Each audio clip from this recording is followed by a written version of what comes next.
अस्सलाम वालेकुम। Welcome to M राद।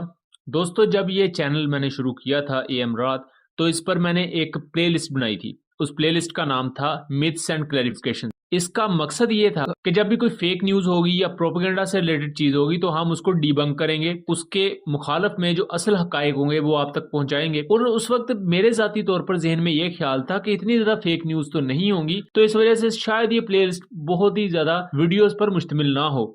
लेकिन जब हम जरा प्रैक्टिकल फील्ड में आए और हमने देखा कि यहाँ तो बकायदा प्रोपेगेंडा वॉरफेयर चलती है और फेक न्यूज का पूरा तूफान होता है, या मैं यूं कहूं कि तूफान बदतमीजी होता है, तो फिर हमारी आंखें कुछ खुली। इसी तरह की एक और रिसेंट रिपोर्ट हमारे सामने आई है जिसमें ये क्लेम किया जाता है यूरेशियन टाइम की तरफ से कि नाइजीरिया GF-17 थंडर एयरक्राफ्ट से अनहैप्पी है, यानी कि नाखुश है, और इस वजह से नाइजीरिया पूरी तैयारी कर चुका है कि वो इटालियन M346 एयरक्राफ्ट को अपनी फ्लीट में लेकर आएगा।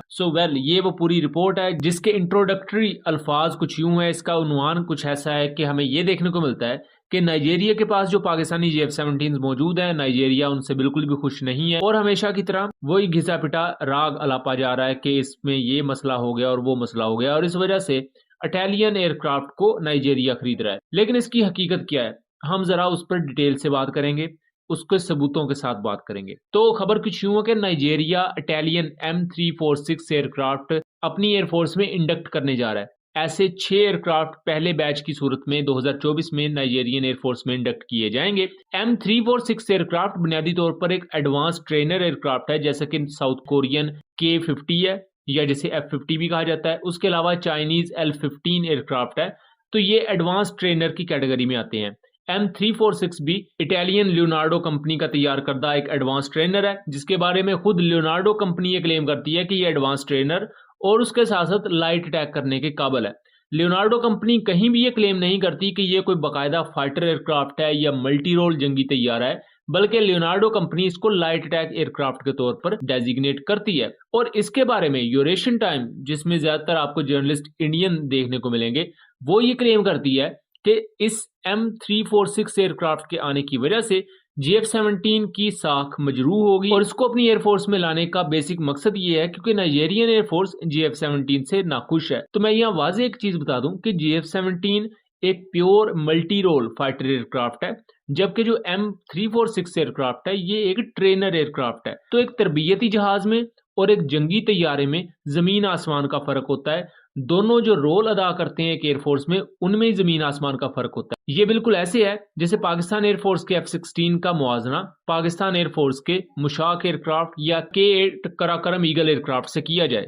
अब ये कितना ज्यादा इमेच्योर किस्म का कंपैरिजन होगा कि जिस चीज का रोल ही बिल्कुल कुछ हो रहा है, जिस चीज को किसी और मकसद के लिए बनाया गया, उसे बिल्कुल ही एक दूसरी कैटेगरी की चीज के साथ आप कंपेयर करना शुरू कर दें। बहरहाल मैं बताता चलूं कि नाइजीरियन एयरफोर्स ने 2021 में GF-17 थंडर को अपनी इन्वेंट्री में इंडक्ट किया था और 2021 में नाइजीरियन एयरफोर्स का पूरा प्लान था कि वो इटली से ये इटालियन एयरक्राफ्ट भी लेगी। इसकी वजह ये थी कि नाइजीरियन एयरफोर्स चाहती थी कि अगर उनके पास एक 4th जनरेशन एयरक्राफ्ट आ रहा है तो उसके साथ साथ एक एडवांस तरबियती जहाज भी होना चाहिए, जिस पर तरबियत लेकर जो एयरफोर्स के पायलट है वो थोरोली फिर बेहतर तरीके से GF-17 को और फ्यूचर में जो आके दूसरे उनके एयरक्राफ्ट होंगे उनको बेहतर तरीके से ऑपरेट कर सके, क्योंकि नाइजीरियन एयरफोर्स के पास पुराने तरबियती जहाज थे। तो उसके लिए तभी उन्होंने एक ऑर्डर प्लेस किया 24 M346 एयरक्राफ्ट का। अब ये चूंकि लाइट अटैक एयरक्राफ्ट भी हैं, ये हल्के फुल्के अटैक के लिए भी काम आते हैं और उसके साथ साथ ये लेजर गाइडेड बॉम्ब्स को भी फायर कर सकते हैं।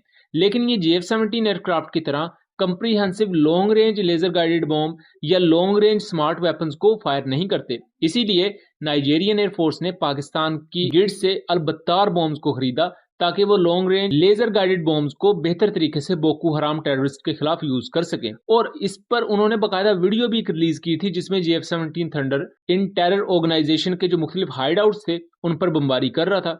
इससे रिलेटेड हमने माजी में बहुत सी वीडियोस बनाई हुई हैं, मैं कोशिश करूंगा कि उन तमाम का लिंक मैं डिस्क्रिप्शन में दे दूं, उन वीडियोस को जरूर देख लीजिएगा। उससे आपको GF-17 थंडर की तरफ नाइजीरियन एयरफोर्स का एटीट्यूड क्या था वो आपको जानने को मिलेगा। उसके अलावा हम यहाँ इस रिपोर्ट को भी देख सकते हैं जिसमें Nigerian military and political leadership ने थोरोली इस बात पर खुशी का और सेटिस्फेक्शन का इजहार किया था कि GF-17 थंडर उनकी एयरफोर्स का हिस्सा बनाए, और उस पर उन्होंने वाज़ेह अल्फाज में ये कहा था कि कंप्लीट टेस्टिंग के बाद और तमाम पैरामीटर्स को जांचने के बाद GF-17 को हमारी एयरफोर्स का हिस्सा बनाया गया है और उसके बाद ना सिर्फ उन्होंने JF-17 और पाकिस्तानी बॉम्ब्स तक को अपनी एयरफोर्स की इन्वेंट्री में लेकर आए, बल्कि उसके साथ साथ उन्होंने टर्किश एडवांस एसएल पोर्ट को भी अपनी एयरफोर्स में इंडक्ट करवाया, जिसका वाज़ेह मतलब ये था कि लॉन्ग रेंज स्ट्राइक्स के लिए और बहुत ही ज्यादा प्रिसीशन स्ट्राइक्स के लिए नाइजेरियन एयरफोर्स JF-17 थंडर को कन्फिगर कर रही थी और उसको यूज भी किया गया मुख्तलिफ जो इस तरह की इंसर्जेंट ग्रुप्स थे। और JF-17 थंडर ने नाइजेरियन एयरफोर्स में जो भी मिशन सर अंजाम दिए उनकी सर्विस में, उस पर हमने डिटेल वीडियोस बनाई हुई हैं, उनका मैं लिंक डिस्क्रिप्शन में दे दूंगा। तो यहाँ आपको थोड़ी सी चीजें क्लियर हो चुकी होंगी